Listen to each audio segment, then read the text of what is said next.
Facebook, merci. Donc, moi-même, je suis caricaturée. Mon enfant est insulté. Mon enfant est traité de mon bébé, mon petit gamin de 21 mois là. Est traité à chaque fois, ils passent leur temps. J'ai pas envie de mettre ça ici parce que c'est comme si j'insultais encore mon enfant 2 fois. Est traité de Woubi. Que mon enfant sera Woubi. Mon enfant sera ceci. Ils passent leur temps à maudire mon enfant. Ils passent leur temps à me maudire. Bon, moi, ils ne sont pas Dieu, je m'en fous. Après, je le laisse à leur conscience. Ils passent leur temps à me diffamer. Et on est plein de personnes comme ça. Il y a un influenceur qui vient d'accoucher. Son bébé n'a même pas encore 1 mois. La petite fille, là, on l'insulte. Un bébé qui est né, qui n'a même pas encore 2 semaines. Ils sont sans sentiment. Et c'est des gens en faux profil. Et ces personnes-là sont associées à ces gens-là aussi avec une identité qui est sur les réseaux sociaux, dotée de haine, qui a toujours la haine en elle, qui se joint à eux. Et un autre groupe de femmes désespérées, je dirais comme ça, sur les réseaux sociaux, qui passent leur temps à nous insulter juste parce qu'on a fait un combat pour défendre des enfants. Voici notre problème avec eux. Il n'y a pas autre chose. On est diffamés parce que des enfants sont venus nous dire qu'ils ont été abusés. Nous, on ne connaît pas ces enfants-là. Ils sont venus au secours. Ils nous ont rapporté les preuves. On a contacté, on a fait de façon légale. Vu une avocate qui a fait le dossier pour envoyer au procureur pour faire arrêter ce pédocriminel. Et cette histoire est dans la main de la justice. Ils disent avoir des preuves. Ils n'ont jamais mis une preuve pour nous contredire. À part venir prendre nos vidéos, raccommoder nos vidéos. Ils n'ont jamais apporté une preuve. Dans leur camp, avocat est venu s'exprimer avec une chemise froissée. Avocat a dit qu'ils vont venir m'arrêter. Où je suis assise depuis, j'attends. Parce qu'on a fait un combat. Moi, je ne suis pas la justice. J'ai crié ma voix à porter. Si demain, les autorités trouvent qu'il est coupable, qu'on le condamne, Dieu soit loué. Si les autorités trouvent qu'on le libère, ça sera dans la main des autorités. Moi, j'ai fini ma part. Je suis le dossier pour voir où est-ce que ça va s'arrêter. Mais pour l'instant, sur les réseaux sociaux, j'ai arrêté depuis qu'il est dans la main des autorités. À part quand il y a des diffamations, je sors pour démentir avec des preuves. Mais dire que je vais encore prendre la photo, je vais encore venir faire certaines choses comme je faisais pour le dénoncer, j'ai stoppé tout ça. Parce que quand tu confies ton dossier à la justice, laisse la justice gérer son dossier. Ils passent leur temps à dire que nous, on diffame. Mais en aucun cas, ils ont envoyé une preuve. Au point où les audios que je vous ai fait écouter, ils se sont mis sur un panel à diffamer ouvertement sur le 39e arrondissement. Tenez-vous bien. Ils ont diffamé sur le 39e arrondissement. Toute cette histoire expliquée n'a jamais existé. Ce que vous venez d'écouter là, je vais aller sur TikTok tout à l'heure parce que demain je ferai encore un live sur Facebook. Vous allez aller écouter la même histoire. Ça n'a jamais existé. Donc Kevin a trouvé que trop c'est trop. Vous me diffamez, vous me traitez de Woubi. Vous m'insultez en longueur de journée. Vous avez fait des fausses conversations contre moi. Vous m'avez insulté. Vous m'avez traité de tous les noms. Mais allez jusqu'à dire que moi j'ai payé des autorités pour frapper des enfants qu'on défend au jour d'aujourd'hui. Je ne peux pas l'accepter. Donc il s'est rendu au 39e et il a porté plainte. C'est-à-dire il a déposé une plainte. Et vu que c'est le 39e qui est cité, je crois qu'on a convoqué celui qui parlait, vu que c'est lui qui est à Abidjan. L'autre, JM, il est aux États-Unis. Donc, avant d'attraper la souris qui est aux États-Unis, il faut déjà attraper celui qui est derrière ton frigo là. Donc, on appelle Titi. monsieur, vous avez une plainte, vous devez venir répondre. Kevin vous a apporté une plainte. On est tous assis par terre, on attend. Il arrive là-bas. Il ramène une fausse convocation, la famille. Je vais vous montrer la fausse convocation.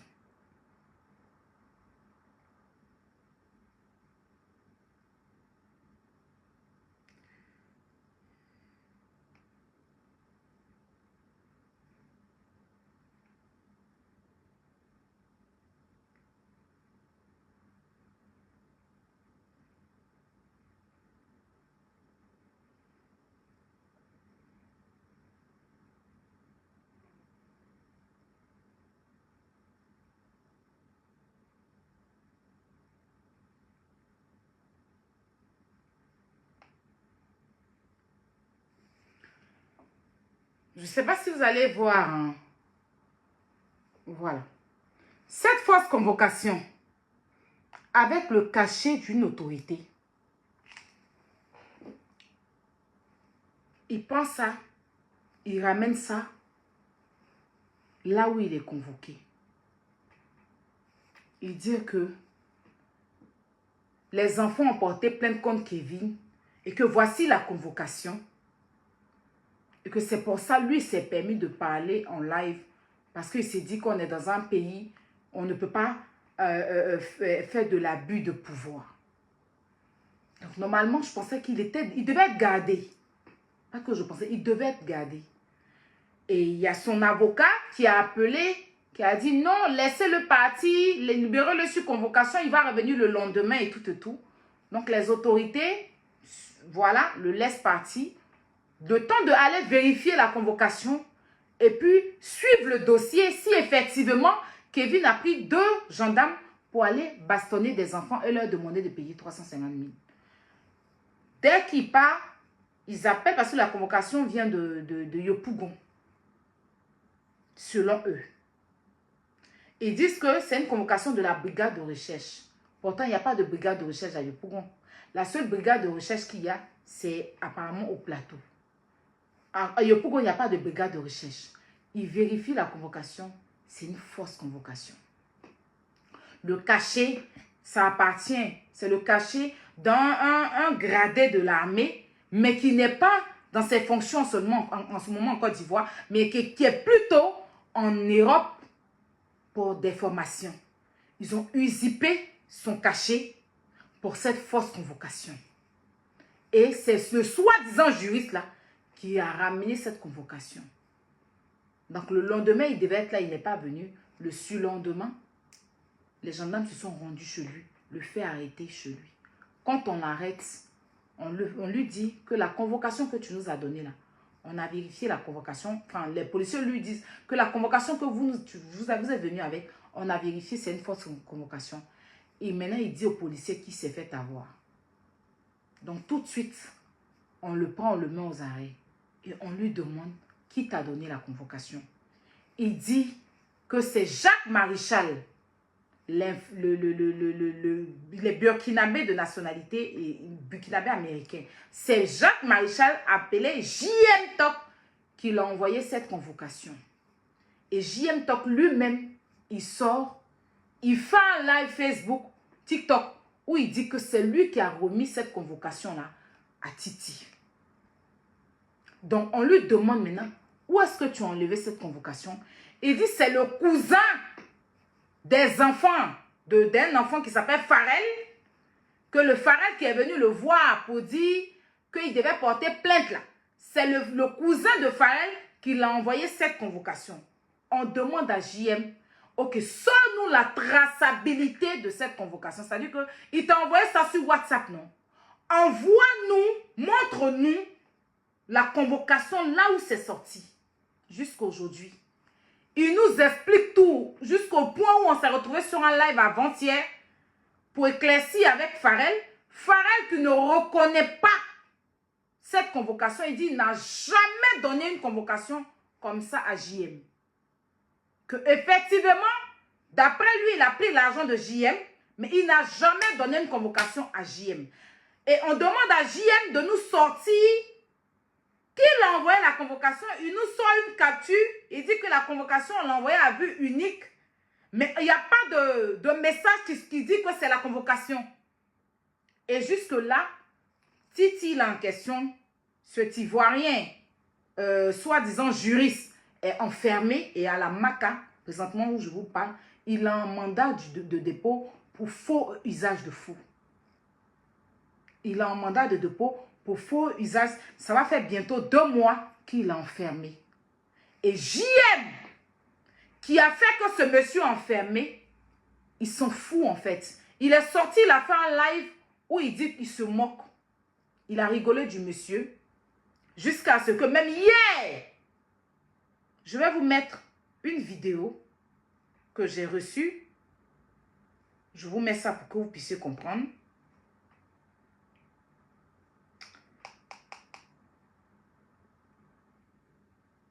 Je pense... Attends.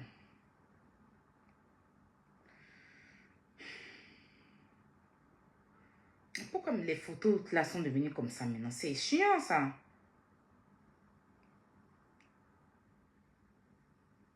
Voilà.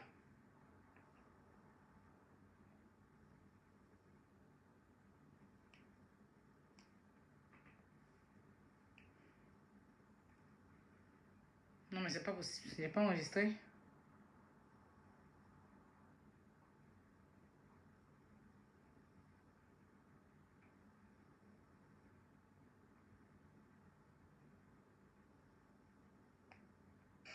Et si nous, on a autre chose à faire, Et si nous, on a autre chose à faire, le sujet n'est pas Titi. Ok? Le sujet n'est pas Titi. Ce matin-là, je pense qu'on a plus à faire sur le sujet de Ryan. On a plus à faire pour décortiquer un peu ce que JM a fait. Et moi, je pense que c'est ça le problème. Et pas ce matin-là, venir le sujet de Titi. Le sujet de Titi est déjà suivi. Donc moi, je ne sais pas pourquoi ce matin-là, c'est le sujet de Titi. Parlons de Ryan. Laissons cette histoire de Titi pour l'instant.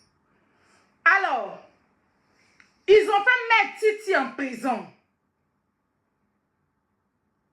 Et au lieu de faire le combat plus tôt, pour sortir le monsieur, parce que apparemment il est innocent, il n'a rien à voir dans cette convocation.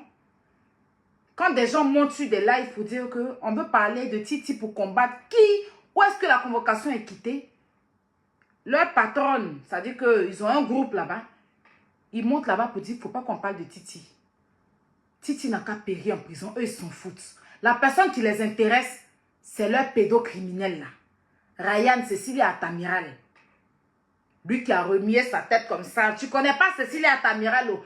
Oui, c'est lui qui les intéresse.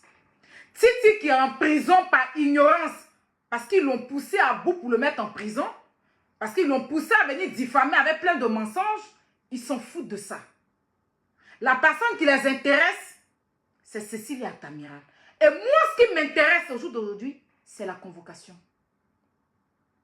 Parce que je suis ivoirienne. Voilà, on va rentrer maintenant dans le vif du sujet.